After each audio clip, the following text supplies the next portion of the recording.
Assalamualaikum warahmatullahi wabarakatuh. Jumpa lagi dengan saya Ahmad Kardiman di Adkar Channel.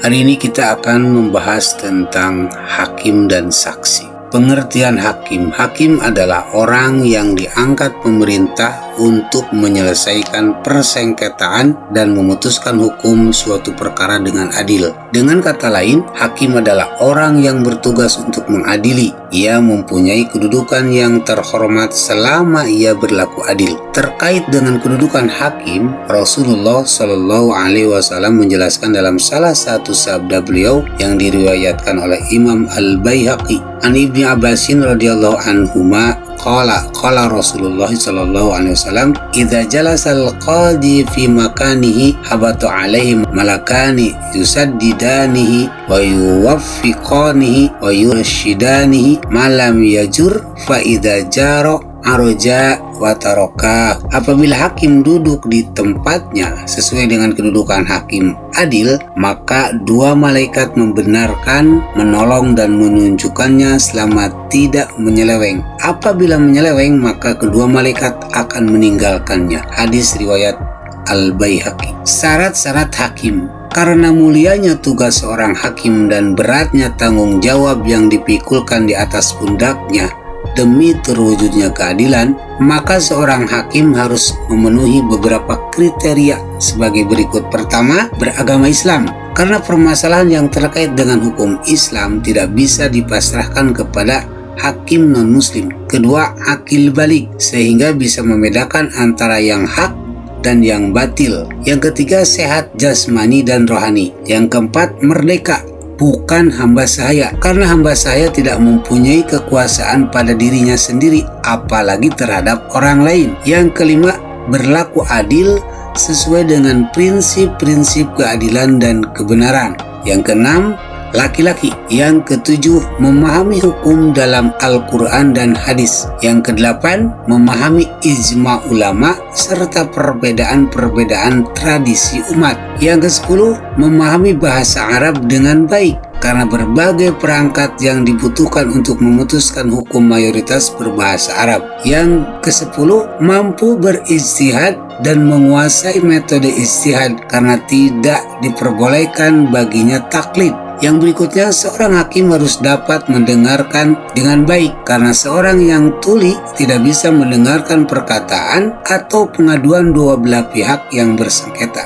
Berikutnya, seorang hakim harus dapat melihat, karena orang yang buta tidak bisa mendeteksi siapa yang mendakwa dan siapa yang terdakwa. Yang berikutnya adalah seorang hakim harus mengenal baca tulis. Dan selanjutnya, seorang hakim harus memiliki ingatan yang kuat dan dapat berbicara dengan jelas, karena orang yang bisu tidak mungkin menerangkan keputusan, dan seandainya pun ia menggunakan isyarat, tidak semua orang bisa memahami isyaratnya. Beralih kepada macam-macam hakim dan konsekuensinya. Profesi hakim merupakan profesi yang sangat mulia. Kemuliaannya karena tanggung jawabnya yang begitu berat untuk senantiasa berlaku adil dalam memutuskan segala macam permasalahan. Ia tidak boleh memiliki tendensi apapun kepada salah satu pendakwa atau terdakwa. Jika ia melakukan tindak kezaliman ketika menetapkan perkara, maka ancaman hukumannya adalah neraka telah menantinya.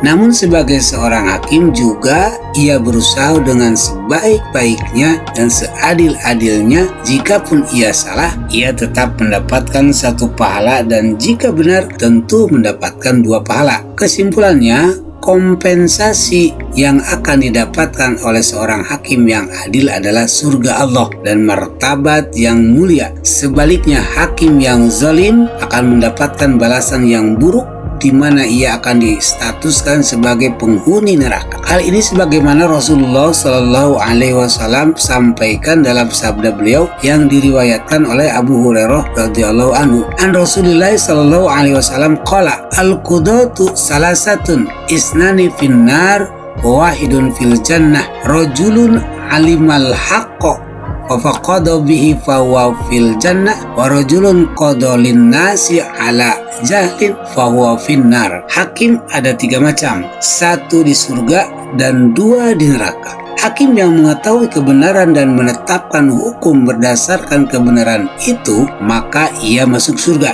Hakim yang mengetahui kebenaran dan menetapkan hukum bertentangan dengan kebenaran, maka ia masuk neraka. Dan hakim yang menetapkan hukum dengan kebodohannya, maka ia pun masuk neraka. Hadis riwayat Ibnu Majah. Beralih kepada tata cara menentukan hukuman. Orang yang mendakwa diberikan kesempatan secukupnya untuk menyampaikan tuduhannya sampai selesai. Sementara itu terdakwa atau tertuduh diminta untuk mendengarkan dan memperhatikan tuduhannya dengan sebaik-baiknya, sehingga apabila tuduhan sudah selesai, terdakwa bisa menilai benar tidaknya tuduhan tersebut. Sebelum dakwaan atau tuduhan selesai disampaikan, hakim tidak boleh bertanya kepada pendakwa, sebab dia khawatirkan akan memberikan pengaruh positif atau negatif kepada terdakwa. Setelah pendakwa selesai menyampaikan tuduhannya, hakim harus mengecek tuduhan-tuduhan tersebut dengan beberapa pertanyaan yang dianggap penting.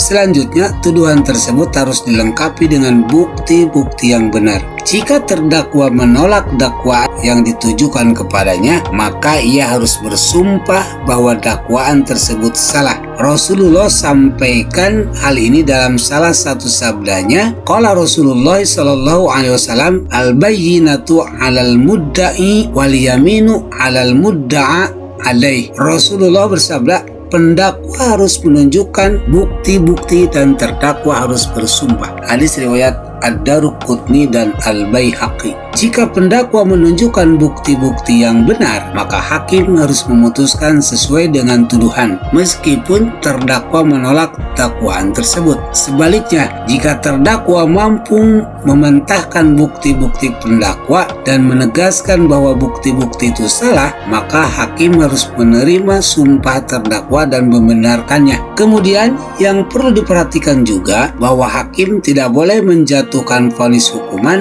dalam beberapa keadaan. 1. Tidak boleh memvonis hukuman dalam keadaan saat marah. Yang kedua, saat lapar, saat kondisi fisiknya tidak stabil karena banyak terjaga atau banyak begadang, saat sedih, saat sangat gembira, saat sakit, saat sangat ngantuk, saat sedang menolak keburukan yang tertimpakan padanya, dan juga saat merasakan kondisi sangat panas atau sangat dingin. Kesembilan keadaan ketika memutuskan perkara dalam diri hakim inilah yang dapat menyebabkan ijtihad hakim tidak maksimal. Karenanya, hakim dilarang memutuskan perkara dalam keadaan-keadaan tersebut. Ia dituntut untuk senantiasa menggulirkan berbagai keputusan seadil-adilnya dan seobjektif mungkin. Berbicara kedudukan hakim wanita, mazhab Maliki, Syafi'i dan Hambali tidak membolehkan pengangkatan hakim wanita, sedangkan Imam Hanafi membolehkan pengangkatan hakim wanita untuk menyelesaikan segala urusan kecuali urusan had dan kisos. Bahkan Ibnu Jarir At-Tabari membolehkan pengangkatan hakim wanita untuk segala urusan seperti halnya hakim pria. Menurut beliau, ketika wanita dibolehkan memberikan fatwa dalam segala macam hal, maka ia juga mendapatkan keleluasaan untuk menjadi hakim dan memutuskan perkara apapun. Oleh karena itu, hakim yang ada di Indonesia diperbolehkan bagi wanita. Beralih kepada saksi. Apa itu saksi? Saksi adalah orang yang diperlukan pengadilan untuk memberikan keterangan yang berkaitan dengan satu perkara demi tegaknya hukum dan tercapainya keadilan dalam pengadilan. Tidak diperbolehkan bagi saksi memberikan keterangan palsu. Ia harus jujur dalam memberikan kesaksiannya. Karena itu, seorang saksi harus terpelihara dari pengaruh atau tekanan, baik yang datang dari luar maupun dari dalam sidang peradilan. Pada dasarnya, saksi dihadirkan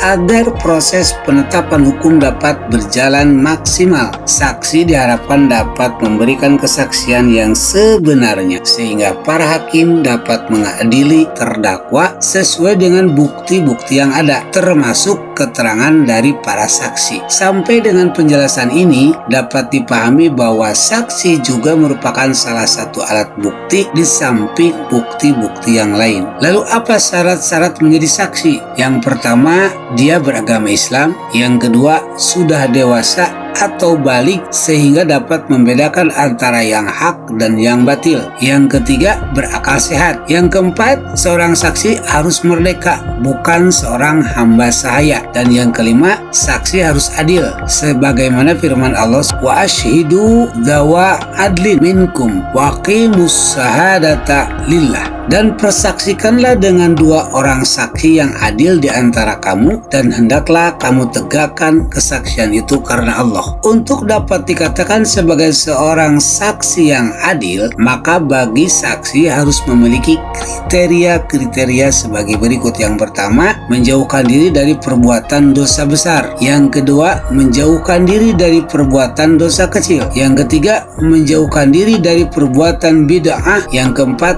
dapat mengendalikan diri dan jujur saat marah. Yang kelima, berakhlak mulia. Mengajukan kesaksian secara sukarela tanpa diminta oleh orang yang terlibat dalam suatu perkara termasuk akhlak terpuji dalam Islam. Kesaksian yang demikian ini merupakan kesaksian murni yang belum dipengaruhi oleh persoalan lain. Rasulullah SAW bersabda, "Annan Nabiyya sallallahu alaihi wasallam qala, ala ukhbirukum bi khairi syuhada illadhi ya'ti bi syahadatihi qabla an yus'alha." Sesungguhnya Nabi Muhammad sallallahu alaihi wasallam bersabda, "Maukah kalian aku beritahu tentang sebaik-baik saksi? Ia adalah orang yang menyampaikan kesaksiannya sebelum diminta."